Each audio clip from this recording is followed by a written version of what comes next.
我記得咧，我未出家之前咧，我師父就同我好認真講咗2次要出家嘅。當我決定出家啦，佢反而就話：你過嚟住下先啦。佢冇應承我喎，當時。咁我過到去都係嗱，我哋觀音寺每一個人嚟出家之前都係經過一個證人嘅生活嘅，就同出家人一齊作息啊，睇下個適應情況係點嘅。特別係同人相處嗰度咧，以前自己喺公司又話晒事，喺屋企又話晒事，甚至慈善會都係自己決定嘅嘢。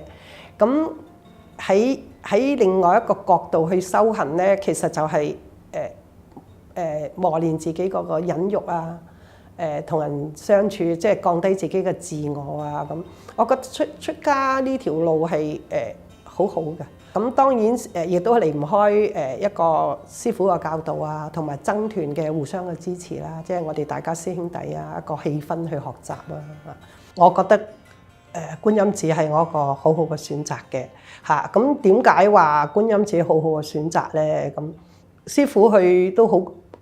講經説法都好公認，係個個都認為佢講得好好啊咁。而且師父個身教咧，我喺佢身邊都10幾年先出家咧，佢個身教係比佢個言教係更重要啦嚇。咁喺佢身邊，我又可以經常請法啊，親近到師父啊咁。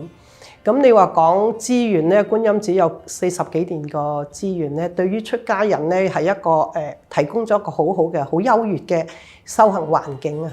咁我哋就唔需要話再為一啲經費啊，或者需要成日同啲居士打交道啊，呢度係我覺得係好理想嘅出家嘅地方啦嚇。2017年咧，我哋觀音寺就成立一個網站啦，都係一個唔係好大規模嘅啫，即係純粹係以寺院形式、以佛教為主個網站。咁喺2018年咧就有2個 online 嘅電台，就係一個英文嘅，一個國語嘅。咁其實都係以觀誠法師個法語為主嘅啫。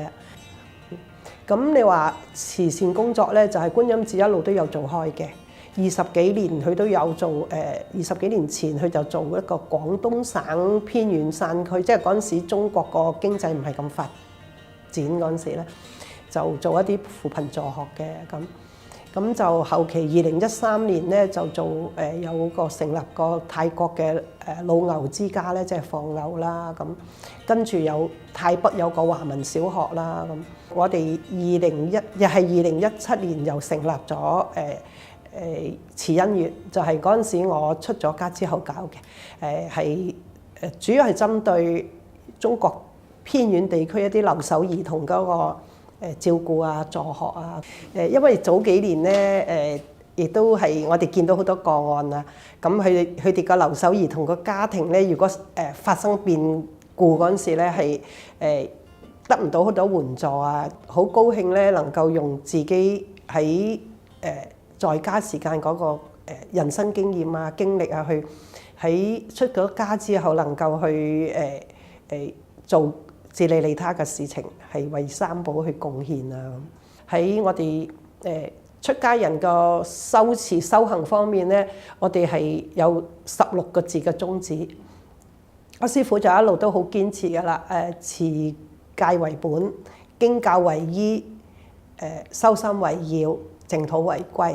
師父就好堅持，就話我哋唔可以淨係睇書本嘅，我哋真正嘅修行要係喺我哋嘅日常生活入邊啦。咁所以我哋嘅出坡啊，同埋係好似呢個疫情期間咧，我哋輪流入廚房啊，我哋亦都兼做一啲園林個工作啊。咁即係呢啲都係我哋嘅宗旨嚟嘅，修行嘅宗旨啊。咁最近咧就觀音寺出咗一本閒心集啦嚇，咁係即係我一啲唔係咁好嘅文字去解釋一啲古代嘅嘢嘅啫，古代嘅禪師主要個內容咧，其實都係嚟自觀誠法師曾經講過喺廣結善緣啊，或者佢講經説法嗰陣時咧，佢曾經引用過一啲禪師嘅解釋嘅。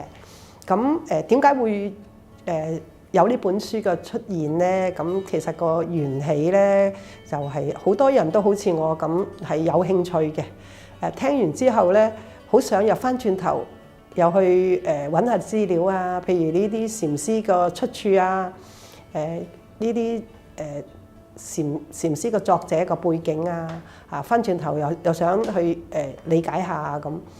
咁你知道而家啲人對於中國文學咧唔係好重視嘅嚇。咁古代呢啲禪師咧，其實佢係言簡意深，佢好細好短幾個字咧，佢個意義係好深嘅。我就係根據以前師父講過嘅大意啊，同埋自己學習嘅心得啊，咁就係用一啲白話咁樣寫咗落嚟，係文字都好簡單嘅啫嚇。咁啊希望多啲人去理解我哋祖師大德一啲禪偈啊咁，再加大半生或者半生，我都係好勞碌嘅。